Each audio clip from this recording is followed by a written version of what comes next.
فاكر الايام اللي انت كنت بتصحى فيها وانت مش قادر او مش عايز تعمل اي حاجه، مزاجك مش كويس، مودك مش الطف حاجه، حاسس انك انت متضايق، حاسس انك انت مجهد وعايز تستريح، حاسس انك انت عايز تقعد في الكومفورت زون او في مود الراحه والانتخه، عايز تقعد تتفرج على مسلسل او فيلم انت بتحبه او عايز تتابعه، وكان وقتها عندك مهام كتير انت كنت مراكمها او عليك المهام العاديه بتاعت يومك اللي المفروض انك انت تنجزها او تحققها. وقتها كنت بتعمل ايه؟ ايوه قول لي انت كنت بتعمل ايه؟ اقول لك انا كنت بتعمل ايه. اول حاجه كانت بتيجي على بالك هو انك انت تسوي في المهام اللي انت المفروض تعملها، وانك انت تتجه للراحه او الكومفورت زون، او انك انت تقعد تتفرج على المسلسل ده، او انك انت تستمتع بوقتك، تقعد مع زمايلك، تقعد مع صحابك، انك انت تقعد مع اهلك، او انك انت ما تعملش اي حاجه. ولكن كنت النهارده هيكسر عندك الحته ديت، لان انك انت تراكم المهام وانك انت ما تنجزهاش وانك انت تعتمد انك انت لازم تكون نشيط وانك انت تكون في مود كويس، ده مش بيحصل كتير. بيحصل ولكن ما ينفعش نعتمد على المود او على المزاج في الشغل. ومن هنا الكود النهارده بيقول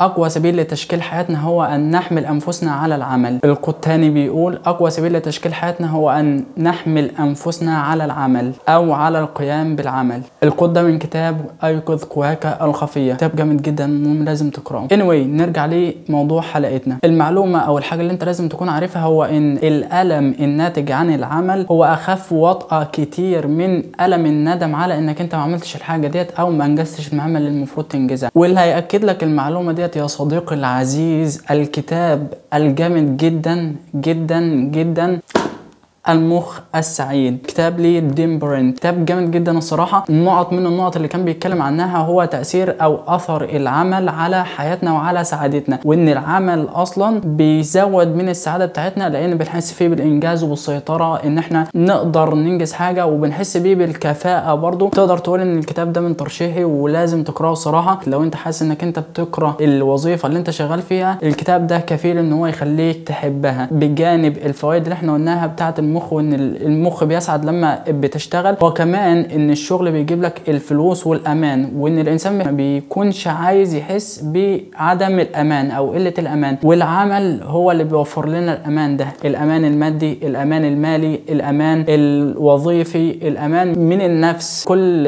بساطه مش هيجي لك اوفر ثينكينج او مش هيجي لك خوف او مش هيجي لك الحاجات دي كلها، وبرضه هيكون عندك امان من ناحيه الاكل من الشرب والمسكن وكل الحاجات ديت، لانك انت شغال وبالتالي بتجيب فلوس. فلو حاسس انك انت صاحي ومش في مود لطيف او مش في مود كويس، قوم واعمل اي حاجه، اعمل ولو حتى مهمه واحده بسيطه. واللي هتكتشفه يا صديقي ان الشغل ده او بدايتك في العمل بيديك الشجاعه والحماس والطاقه اللي تخليك تكمل العمل او تكمل المهام بتاعتك. ده غير كمان انك انت هتحس بسعاده وقت الراحه، كمان هتحس بطعم الراحه، لان انك انت تتعب طول اليوم او انك انت تبذل مجهود في مهمه معينه وبعدين ترتاح، وقتها بتحس فعلا بطعم الراحه. وعايز اقول لك كمان ان طبيعه الحياه وطبيعه العصر اللي احنا فيه ده كله هو التعب. لازم تتعب ولازم تجتهد عشان توصل لحاجه معينه، فما تعتمدش على المود بتاعك ان هو اللي هيوجعك او هو اللي يخليك تشتغل. لا، اشتغل ومشتغل وانجز اي حاجه، اعمل ولو حتى 1% من اللي انت كنت محدده لنفسك، وهتلاقي نفسك بتنجز مع الوقت. وصدقني كمان في معظم الاحيان هتحصل وانك انت هتنجز اكتر من الايام العاديه. ده كنت النهارده، عارف طولنا في الحلقه شويه، ولكن ده عشان بس نبسط المعلومه او ان احنا نخلي الموضوع اسهل شويه وتستوعبه بشكل اكبر. نعيد الكود بتاع النهارده تاني، وهو بيقول اقوى سبيل لتشكيل حياتنا هو ان نحمل انفسنا على القيام بالعمل. وبكده نكون وصلنا لنهايه الحلقه. لو عجبك الحلقه ما تنساش سبسكرايب ولايك وشير، وبس نشوفكم في الحلقه الجايه.